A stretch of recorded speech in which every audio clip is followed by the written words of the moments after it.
Next victim. Oh my goodness. Oh. What are you doing in my house? What's up guys, we got a fun art challenge today. In this video, we're gonna be trying to improve your art in less than 5 minutes. I've got a timer right here. I'm gonna hold myself accountable. What I've done here is I've gone into our Patreon Discord server and I've asked our beautiful, incredible, delicious patrons to show me some pieces that they feel like they want help with. And that's what we're gonna do today. Because when someone seeks help, I answer. I'm Batman. So I'm gonna look through all of these pieces and I can already tell I'm probably gonna have a good time here. All right, look at this wonderful piece by Raid. Something needs fixing, but I don't know what, LOL. This LOL sounds kind of nervous. And you should be. Look, there's something going on here in her face that needs to be stopped. I'm here to help. Now remember, every rule has exceptions, okay? People are built different, but not this different. If you observe the vertical length of her forehead versus her nose versus her chin, okay, we've got a big problem here. The nose is squished. It's in a sandwich. Something else that I'm gonna help you with is if you draw this center line down the middle of her face, just look at how far this horn is to that center line versus this one. This is a very easy fix. We're gonna go into Liquify and we're gonna start our 5-minute timer. All we have to do is just keep in mind the vertical length of each segment of the face. So let's bring this nose down just a little bit, okay? She can have a short nose ridge and still look normal. Now I'm gonna take this horn, okay? I'm gonna move it right on over. Scoot, scoot, scoot. We still have 3 minutes on the timer. Bring her body down a little bit too, just so the pose looks more natural. All right, there we go. That's it. Liquify, okay? 2 minutes, 20 seconds left. That was before, that's after, okay? Before, after. All I've done is just brought her proportions down to just better fit the general look of a human. And next up, we've got For Sketchu. I am not happy with the hair. I'm glad you can realize the mistakes in your ways. So let's help you out. There she is with her glorious 1, 2, 3, 4, 5 quintuple chin. Not bad at all. So we're gonna start our timer. We're gonna get started. The way you've drawn the hair right now almost makes it look like a scarf. And let me just show you now what you can do to draw your hair a little bit more efficiently. Instead of doing this, all right, we're gonna just leave it open-ended. We're gonna let the audience fill in the missing information for us. Sometimes less is really more. Moving on to this side, you do not have to connect all of these lines. Just get the idea across that this is hair kind of flowing down from the top, just like that. And what's going on here? We don't want this. Instead of doing a hard line like this, you can just, 1 minute, 17 seconds left. Look what we've done in 4 minutes, okay? So there's before and that's after. Look at the difference in the hair. Oh my, scarf, hair. And this person didn't add a caption, but this is my next victim right here. You've got a great base here. The line art, the anatomy, everything looks good, but where is that your rendering? We're gonna start our timer, 5 minutes. I've added a multiply layer on top of this layer. Boom, shadows, okay? So just simple rendering. We're just gonna do 2 shades for the rendering here, and you're gonna see how big of a difference it can make, all right? Don't be afraid to add shadows to your drawings. Shadow under the bottom lip, shadow under the chin, under the jawline, shadow behind the head, shadow on the neck, shadow behind the hair, shadow underneath the hair, shadow on this side. Use your eraser. Be sure to follow the direction of your light source and more on this side of the face, just like that. Boom. Okay, how long did that take? 2 minutes. You really don't need a super complex rendering to make your character look 3-dimensional, okay? That's the before, that's the after, right? Look at the difference that makes, right? So instead of shading like this, be a bit more confident, okay? Just go for it. Make that shadow punchy. Speaking of shadows, this is gonna be my next victim. I'm really loving the way she and the lighting came out. Something feels wrong though, and you're probably right. Something probably is wrong with the lighting here. And here she is, okay? So first of all, I just wanna say great rendering on this piece. You've done a great job with the character. The anatomy, the expression, all looks really good. So the only thing that I think we can improve on here is the direction of the lighting. So we gotta be a little bit more clear. When you draw something and you're planning to render it, you gotta know exactly where your light source is coming from, okay? So from the lighting on her face, the light looks like it's coming from the side. It's almost directly from the side because it's not reaching this front half of her face. Now, what that's telling me is this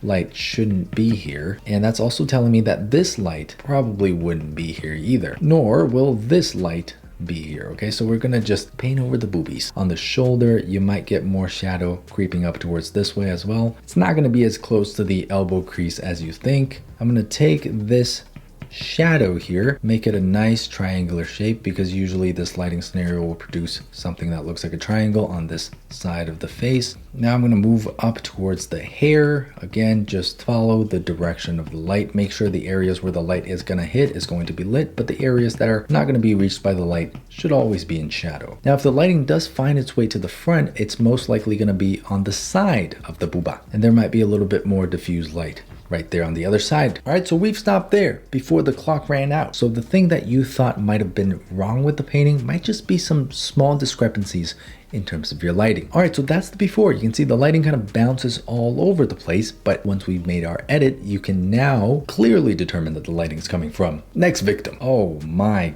goodness. Did this piece today. Not really happy with the hands and feels a bit rushed. I want to get better at muscle anatomy. I mean, it's pretty good. All right, so here's jacked Hello Kitty. The first thing I want to address is the rim light. You did a great job with the rim light, but not good enough. Timer starts now, 5 minutes. I want to emphasize this rim light a little bit, and I see that you've added rim light here on the traps, but there's a little bit of white here as well, and that really shouldn't be there. The rim light's not going to hit that section of the collarbone. Coming down to the abs, I do not think in a rim lighting scenario that the light would reach the side of the abs like this. It's usually not that protruded. I want you to go right now to the mirror and look at your abs. It's not gonna like protrude all the way out. It's not like the pec here. See, the pec with the rim light kind of makes sense because the rim light would catch the side of the pec because it's huge. Now I'm gonna take some of this color, apply it to the back of the lats, just like that. When it comes to applying rim lighting, you gotta make sure that the lighting is not too uniform because it is being applied to a three-dimensional surface. 3 minutes left, but I would like to add some bounce light. I'm gonna add some bounce light on the bottom of this Hello Kitty face. I don't know if someone does have biceps shaped like this one. It's probably a mutation, okay? So they're usually a little bit more rounded. You're gonna get more volume up here, especially for a big guy like this. Massive, massive tricep, okay? So we wanna just add a bit of highlight there. The highlight on the delts here look really good, but I wanna emphasize that a little bit. Wow, yeah, that looks really good. More highlights on the abs, perhaps, on the top surface here, okay? A little bit more there. And pause.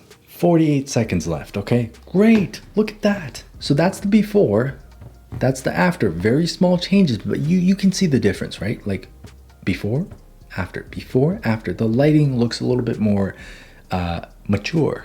Next victim. I think with this, I'm happy. You shouldn't be. I'm just kidding. You've done a great job with this piece here, actually. I feel like it's missing something, but I can't quite put my finger on it. I know I can put my finger on it. I got you. Starting our timer. So just as a general rule, if a character has a darker silhouette, I try not to put them up against a dark background because this tends to get them lost in your composition. This tree is our enemy. I do like the dark color of this tree. I feel like it adds kind of an anchor point to the background. So I'm going to try to continue that into the background. I'm going to continue some of these background elements here. Maybe we can get this forest in the back to kind of slope down like this. What I've done is I've opened up the composition behind his head. Now, I know my rendering is poo-poo right now because we only have 5 minutes, actually 3 minutes left. All right, so we've stopped our timer. That took about 2.5 minutes. But here's the composition before with great rendering, and here's after with poo rendering. But you get the idea. He has a dark silhouette, so I've just opened up the dark background behind him. I've created this opening, a little bit of breathing room for your character. Bumps up the contrast between the foreground and the background, right? So now from far away, really, really far away, right? You can immediately discern the silhouette of your character, whereas before, and here's our final victim, okay? This is my most recent drawing. The hair looks too big and in the wrong perspective. I'm glad you realized that. The face might be too slim. No, that's not the problem here. He is a royal that wants to disassociate from his royalty. Well, I think he's doing just fine at that with the shape of his head here. Oh my. All right, now my final victim. Let's lay you to rest. Timer start, okay? First thing, you know what I'm gonna do right now. Liquefy. Now I do think we're viewing the head from a slightly top-down angle, so obviously you're gonna see a little bit more of the top, and I'm gonna just bring the mouth upwards a little bit because it was sitting a little bit too close to the chin and it looked very unnatural. Now with the nose, I do think we're gonna have to make some changes. I think you're used to drawing the nose like this, but when you're viewing the nose from a top-down angle, it's gonna look more like that, okay? I'm gonna try to keep the same shape for his nose, but just put it in the right perspective here. So there's the mouth, all right, that's already looking better. And you see how the jawline here just kind of ends beyond the ear? That's usually not how people are built. The jawline kind of connects to the bottom of your ear. So here we're gonna just add that line there, that transition. Now his jaw looks a little bit more natural, okay? A little bit more chiseled. Good Lord, the hair is still so big. Oh, I already liquefied. Bring this down, bring this down, bring this down. Remember the shape of your cranium, okay? What is the shape of the cranium? It should be a nice round oval, something like this, okay? Don't make the hair so big, he looks like an alien. And we're gonna stop that right there. So now, here is the after, and that was the before. That's insane. How did you make the head so big? That's before, after, before, after, before. Okay, so you see I changed the perspective on the nose.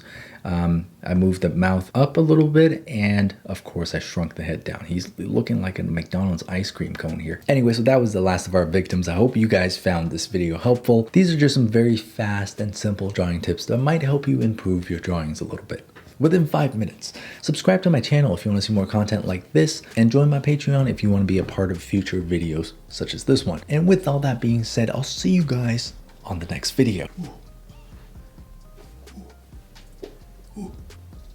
Ooh.